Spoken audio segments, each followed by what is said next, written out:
Wait. Before you run off. This is very important. In this video, you will see a washing machine that may look different from yours. However, don't worry about the look.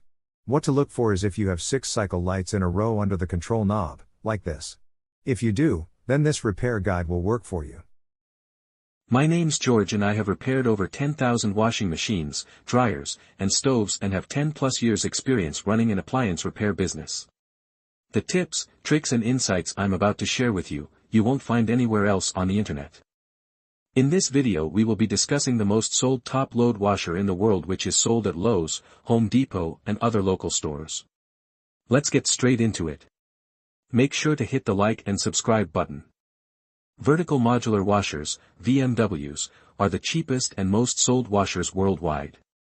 They are manufactured by Whirlpool and packaged with different brand names such as Maytag, Repairman, Kenmore, Amana, Crosley and many more.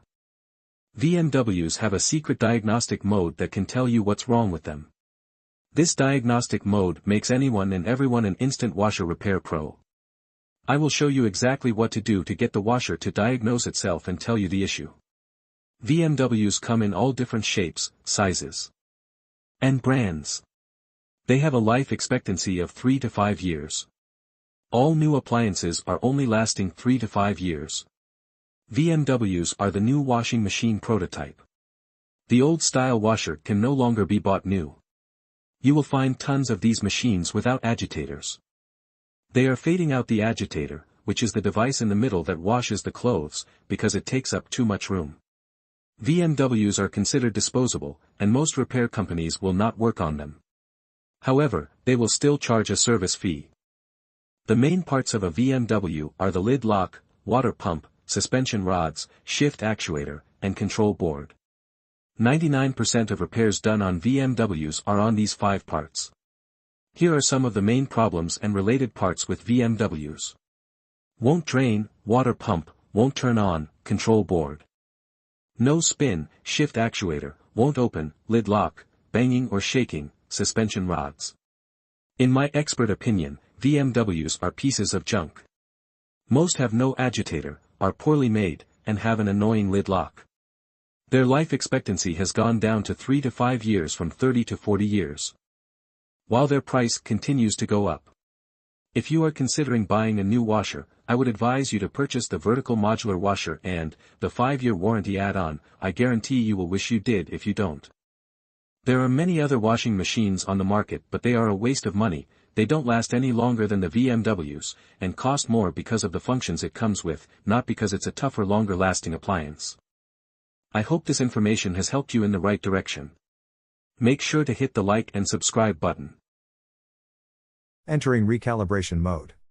With the washer shut off and the basket empty, no water or clothes inside, and with the lid shut, enter the recalibration cycle.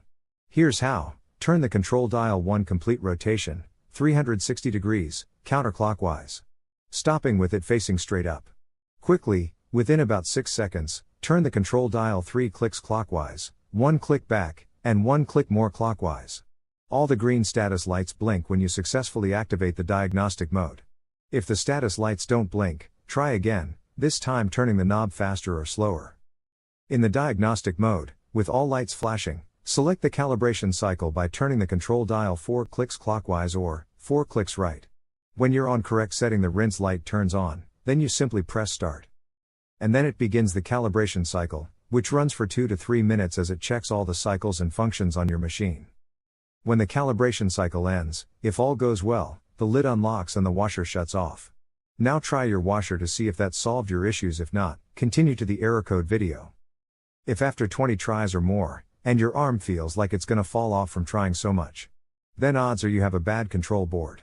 If your washer starts the recalibration but doesn't finish it, you need to pull the error codes and find out why. More. No water or clothes inside, and with the lid shut, enter the recalibration cycle. Here's how. Turn the control dial 1 complete rotation, 360 degrees, counterclockwise. Stopping with it facing straight up. Quickly, within about 6 seconds, turn the control dial 3 clicks clockwise, 1 click back, and 1 click more clockwise. All the green status lights blink when you successfully activate the diagnostic mode. If the status lights don't blink, try again, This time turning the knob faster or slower.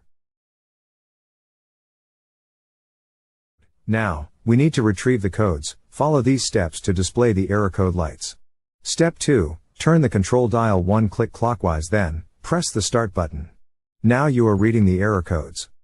From here turn the control dial 1 click clockwise to display the first saved error code.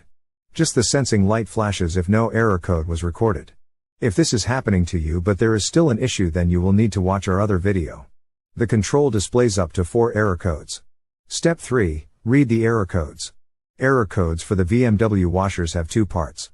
The first is the letter F, followed by a number, and the second is the letter E, followed by a number as well. Which lights are illuminated indicate the numbers. The sensing light on indicates the letter F. The sensing light off indicates E. The wash light equals 8. Rinse equals 4. Spin equals 2. And cycle complete 1. For example, for error code F5E3, when the sensing light is on, the rinse and the cycle complete lights are on. Adding all 3 together equals 5. This means the first part of the code is F5. Then, on the other flash of lights, the sensing light is off, but the spin and the cycle complete lights are on. Adding them together makes 3. The second part of the code would be E3. That's one code. The same error code flashes repeatedly, until you turn the dial 1 click clockwise, to show the next error code. Turn the dial again and see if you have any other codes. If there is no more codes, then you're done. To exit diagnostic mode, turn the washer off. Now, you have your error code. Use these images in this video to look up your error codes. Look in your washer repair manual, or just Google top load washer error code and enter the code, and it should come up no problem. Now you know the problem and what's causing your washer to not work. Now it's time to find the parts needed fast and cheap. Watch our next video for the quick tutorial on how to do this.